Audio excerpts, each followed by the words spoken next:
I think the biggest problem that Leclerc faces right now is look, it's his prime. This time will Mm. not come back.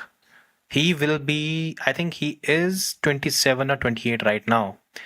In the next regulations, there is a very, very high probability that whichever team steals the march in 2026, that team is going to dominate for 2026, 27, 28, 29.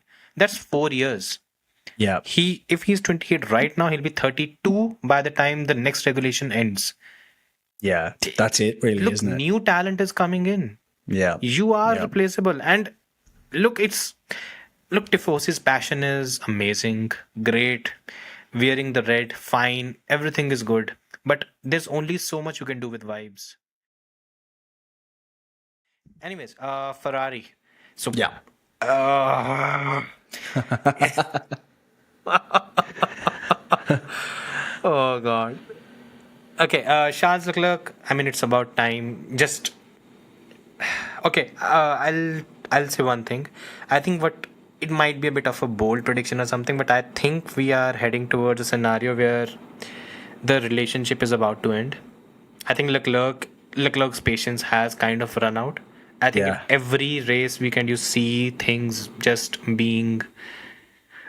He realizes that this season was the one where he should be challenging for the title, and the comments that Fred Visser continues to make in the media, they are bereft of reality. I think that there's if there is X happening and Fred Visser claims Y, yeah, what are we doing?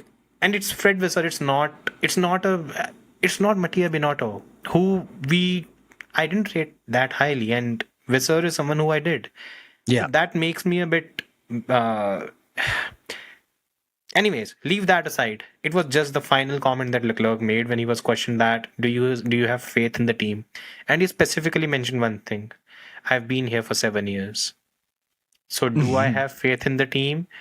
Of course, I have faith in the team, but it was a bit more of a, you can say, self introspection, the way he yeah, kind of dealt with it.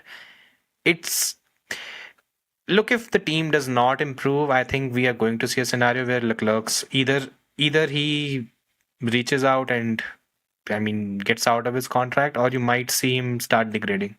His yeah, performances might take a step back, and you might see, and there's a clear contrast between the two. Lewis is all happy, and he's happy to be there. That's what it seems for it, because he's not gone through the trauma that Leclerc has, yeah, yeah. and that's the big difference. And I think it's just why Ferrari finished fourth in this race in Imola, and they were celebrating like they won the race. I know. Even Yeah, even Red Bull in its 400th race did not have as many videos out as Ferrari did, and they finished P4. This was the team that almost won the championship last season, and this was the team that on this very track, Leclerc was on the podium. Mhm. What were they celebrating? Seriously, what were they celebrating? I don't know. What It's was the just point of the entire? I saw it and I like, what is this team doing? It's the same thing. It's always take two steps forward, then take four back, and then take one step forward and say we've made progress. Like fuck your progress. That's not progress. yeah. Well, Yeah. look, I don't get why everyone's frustrated though, because I was informed by many Hamilton fans last year that this was a serious team. Look, I think I, you know what they say, the definition of insanity is doing the same thing over and over again and expecting different results. And maybe Leclerc has realized that he's going slightly insane. Yeah, like we've seen this over the years, haven't we, with so many drivers like Alonso, Vettel, Leclerc now. It just breaks drivers, and I think this was the first week. Like, I've seen Leclerc frustrated before, but this was the first weekend where I think he genuinely sounded like, I can't take much more of this. And you're right, it probably is just expectations setting in versus reality, where it's like, okay, we've had the first 4 or 5 races go wrong, but now this is just ridiculous. Like, this is just enough. I still think he would be crazy to leave before 2026 unless. I'll tell you what, I think he's crazy to leave before 2026 unless he can get a seat in a Mercedes or something. Like, if Aston he was Martin. offered George's seat, yeah, maybe. I Go guess. go go for a new car. Yeah. You won't be hurt more Especially than 'cause- you're hurt right now.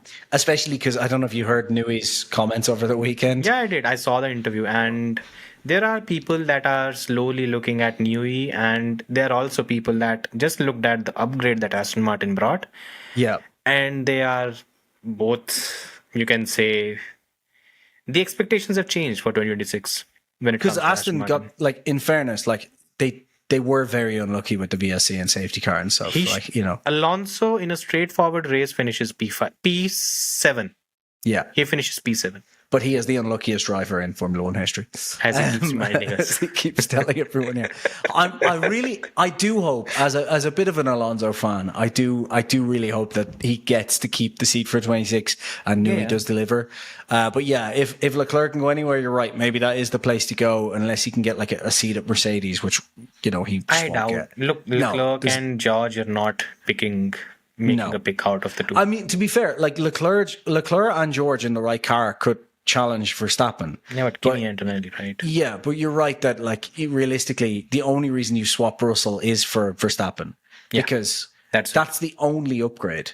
Yeah. Like, you know, because even then, no offense for Verstappen fans, even then, it's not a massive upgrade as much as everyone likes to jump on Russell. Like, Russell is a top tier driver. Yeah. But yeah, it's just that is the only upgrade available in reality. I think the biggest problem that Leclerc faces right now is, look, it's his prime. This time will not come back. He will be, I think he is 27 or 28 right now. In the next regulations, there is a very, very high probability that whichever team steals the march in 2026, that team is going to dominate for 2026, 27, 28, 29. That's 4 years. Yeah. If he's 28 right now, he'll be 32 by the time the next regulation ends. Yeah. That's it, really, Look, isn't it? new talent is coming in. Yeah. You are replaceable. And look, Tifosi's passion is amazing, great. Wearing the red, fine, everything is good. But there's only so much you can do with vibes. There has to be more than that. You know, adding to that as well, like, we've been here before where the other problem is, and there's going to potentially be a new world champion this year. You know, like, Max has his work cut out to be a Piastri, for example. Max is probably the only one on the grid that I would say could do it. Russell as well, maybe, but McLaren or Mercedes would need to bring a substantial upgrade. So let's just put it in perspective that there is a good chance, there's a 50-50 chance at the minute, that there will be a new F1 world champion at the end of the year. And we know that, you know, Formula One is very much built on recency bias. So, you know, like, next year, if he does wait around, that is the other issue of, if he starts looking and it's McLaren and Ferrari not performing, and Aston Martin have the option of, say, it's not a Max Verstappen, but they have an Oscar Piastri, who's the the incumbent Reigning world champion. Yeah, they're going to just go for the reigning world champion, because that's how F1 works. You know, like Jenson Button got a stay of execution. I don't mean to bash on Jenson; he was a good driver, but at the end of 2008, Jenson Button was not getting McLaren seat. You know. That things change very, very quickly, you know. So exactly. Yeah, car matters. And look, it's not only that. The next generation is already there. Yeah. You have Kimi Antonelli, who's 18 or 19, whatever his age is. Arvid Lindblad will be in Formula One next season, if not this season, by the way. Yeah. You've got the new Verstappen on the grid. Well, new Senna, let's be honest. Let's make it more obvious in Colapinto. Yeah. Yeah, his fans are as wonky as Senna's. Hey, yeah, you're speaking to one of them. You're the more sensible one. So it's just that. Look, I've got my Colapinto hat on order, by the way, so I'm going to be insufferable. Oh God! Yeah. Hope he survives until then at Alpine. So, well, with Mexican shipping, it's probably in line with about how good Alpine are in sticking. But Flavio came out and said whoever said that Colapinto had a 5-race contract was wrong, not realizing that it was Flavio. That's you can't make this shit up. It's amazing. So anyway, sorry. He's we'll basically finish off Leclerc. Just to finish it off, next season you have Arvid Lindblad in Formula One, and I won't be surprised if by the year after you have Freddie Slater in Formula One. That's 3 generational talents in Formula One at that time, and they are young and marketable. Yeah. All these drivers, these Russells, Russell, Lando, Oscar, and Leclerc, they will lose their sheen if they have Yeah, not achieved a decent level of success. What made an Alonso, a Vettel, or a Lewis marketable was the fact that they had early career success to yeah. back whatever potential that they'd shown. We've Leclerc right now, in terms of wins, he's just one win ahead of Oscar Piastri and yeah. Lando Norris, and that's the tragedy of Formula, and that's Ferrari for you. That's Ferrari. It Yeah, yeah. fucks people's careers. Because if you said to me, like, if you said to me a few years ago that Leclerc would only have 5 or 6 wins, what is it, 7 wins he has? Six? Yeah, Seven? seven. Is it? Yeah. If you said to me, like, in 2019, when he went into that Ferrari, that he will have 7 wins by 2025, I would be thinking you're either smoking something or that Ferrari had been banned for cheating with their engine for life or something. Because there's Both of just them have no plausible hope. explanations. Yeah, yeah, yeah. But there's realistically, with the caliber of Leclerc, like, I can't stress this enough. Like, if you don't think Leclerc is like up there as a, like, if Leclerc was in the Red Bull, for example, if you don't think Leclerc is up there in wins with Verstappen, go back and watch 2022. He's proven over and over again he is a top tier talent. But yeah, you're right. Like, this is the problem with Formula One, which is as soon as you win a championship, you basically have carte blanche to stay around for as long as you want. Right? Yeah. Again, I don't mean to heap on Jenson Button because he was a very good driver. Jesus fucking Christ, what's wrong But with at you? the end of, I'm sorry, no, he's a very good driver, very nice guy, very likable guy. It's just a perfect example of, at the end of 2008, like, if you told me Jenson Button was staying around until 2016, was it 2017? Yeah. Like, if you told me that at the end of 2008, I'd be like, there's no way he's sticking around. Yeah. As soon as you get, like, especially not going to top teams like McLaren was at the time, for example. Yeah. I know they weren't, for example, that happened. Like, Kimi Räikkönen, because he got the championship in 2007, stuck around just sucking up cash. 2021. Yeah, like, you know what I mean? For ages. And like, that's, again, I am a huge Raikkonen fan, but like, he was putting no effort into it and just stuck around After forever. 2016 or 17, he Didn't give a shit. Yeah, like, he just did not care. And that was brilliant because it was entertaining. But like, if he didn't have a world championship, he's gone. Like, no one's hiring him for that stage. So Yeah. like, this is the problem that Leclerc and Russell, for example, face, which is, the more years you go on without a championship, the less likely you are to stay in the sport, unless you're like say a Checo or a Hulkenberg, and you're just willing to kind of sit just around in pay the drivers. midfield. Yeah. Yeah, you're just sitting around going, okay, Or I'm you're happy to just be a Alonso, points honestly. driver. But even Alonso is a two-time world champion. If was not Alonso that- didn't, yes, Yeah. Alonso would not be getting these big paydays if he hadn't got those two 100%, championships. 100%. Like, even as good as he is, even if he was the same caliber driver but just Yeah. didn't have those two championships, he would not be hired by Aston right now. Like, Yeah. just wouldn't be the case. Without a doubt. Without a doubt. So this is just the way things are in Formula One, that you either have a world championship or you're the new up and coming thing. And There's you no can in only be between. one of those things, for so long. So, yeah. Leclerc. Yeah, okay. Yeah. Leclerc, please. Yeah. I mean, just dear Charles Leclerc, if you're watching, as I said at the start of the podcast, it's time. Give Aston Martin a call. Look, and a lot of people talk about, and I've even mentioned it quite a few times. Lewis was going through something similar in 2012, where he saw the fact that he was stuck. He was also of the same age. I think he was also 27, 28, if I'm not wrong. From that point, he made the call that, okay, now the decision I take, it's going to either make my career better or make it worse, or that's it. Yeah.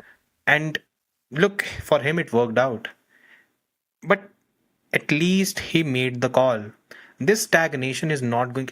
Ferrari is, if I had to bet my money on it, I don't think they win the title this season, and I don't think they win the title next season. I just do not have any confidence in that team. And it's not because, look, it's not even because that, again, the 17 years of failure. It's also because the vibes are not there. Honestly, I was the just vibes going to are not say there. that's one of the issues, is like, when Honda is not jumping around for joy about how, excited they are for their engine next year, that doesn't concern me, because that's not Honda's style, right? Honda have learned from the past not to get excited about their engines. They kind of they won't shout about things, especially when they're giving it to Alonso. They know not to talk about their engine too much. But if there was any team on the grid that would be telling everyone how brilliant their engine was if it was actually brilliant, it is the Italians. Like the Italians would be going, yeah, just wait until fucking next year. But they're downplaying it. And if Ferrari are downplaying something, that should be concerning, I suppose. Like my only concern for Leclerc jumping ship is that there has just been a lot of times in history where someone has jumped ship at the wrong time. And I always am a bit concerned about, like, do you jump ship when you don't know the order? I guess, as you said, Lewis Hamilton is the perfect example of that, because Mercedes, sure, there was the right noises, but it wasn't a guarantee, and it did make sense to go. I don't know, yeah. Maybe he should just go, though. Yeah, and I might look like a complete idiot, which I often do. When Ferrari wins the title next year. Yeah.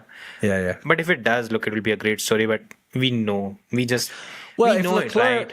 If Leclerc leaves and Ferrari win the title next year, it'll be a nice story for Behrman in his second season to win the title up against a seven-time world champion.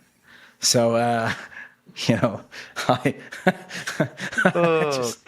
Talking about the seven-time world champion. Okay, what's because again, I just shared my driver ratings on all social media, and a lot of people lost their minds. So I'll just give you a bit of a brief. What did you do? Yeah. So I'll give you a bit of a brief. Max, I rated 9.5. Leclerc, I rated 9.5. Lewis, I rated 8.5. So you can imagine where the most of the disgruntled audience came from. He qualified behind Leclerc. He finished behind Leclerc.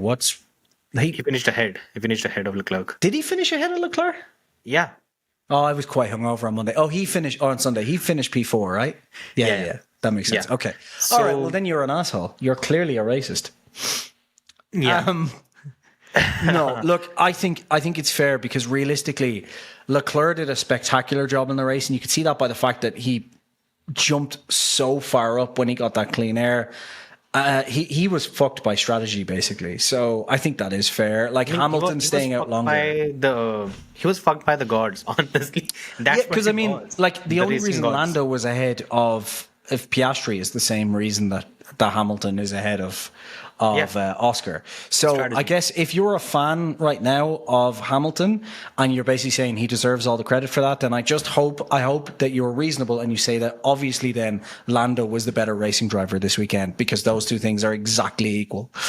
Yeah. So I didn't rate Lando higher than Oscar either. Pretty much for the same reason. Yeah. And well, then you're an equal opportunity racist, and I like that. Yeah. Yeah. Just how one should be. And I think even if we leave that bit aside, as a Lewis Hamilton fan, and I wrote it in the article as well, that you should be satisfied with how Lewis has progressed. We are no more in the situation where Lewis is half a second off Leclerc. Yep. No. We are more or less where he's a couple of tenths off, which is kind decent. Honestly, it's a good thing. Like, we're what, 6, 7 races? Was this round 6? This was 7 races. Okay. So, I mean, Lewis being that close to Leclerc in qualifying is impressive. Like, Leclerc is one of the best qualifiers on the grid, if not the best, if he had the right car. On top of that, Lewis had to make so many changes. And as we've mentioned a few times, he is at the worst team on the grid for being a driver at. Yeah, look, I know I bash Lewis Hamilton. In the equation, yeah. But I know I bash Lewis Hamilton quite a bit on this podcast, and to be fair, most of that I do because of two things. One, it really pisses people off in the comments, which it just makes me so happy. And because, I just don't read them, or I just go in and wind people up. And the other thing is because Lewis said something really, really stupid in Las Vegas last year, and I can't let it go because it was so idiotic. And he should know better. I think Lewis is doing a really good job, but you shouldn't be pissed off by someone rating Leclerc slightly higher, because Leclerc did a better job this weekend. So why wouldn't you rate him higher? Exactly. Yeah. Even I don't know. Look, honestly, I don't know what's next for Ferrari as such. But I think slowly Lewis finding his feet, I think it's a good thing, because now they're in a situation where they can actually get the best out of the car from both drivers. Now Yeah. it's on the team. And as we always say, at Ferrari, drivers are never the problem. The drivers haven't been the problem at Ferrari for a long time. Ever. Honestly, ever. They've almost always had a world champion, other than the time when they had a Lacey and Berger. I'm kind of hoping now that. Oh, sorry. They haven't had a world champion since Vettel left either. No. Yeah.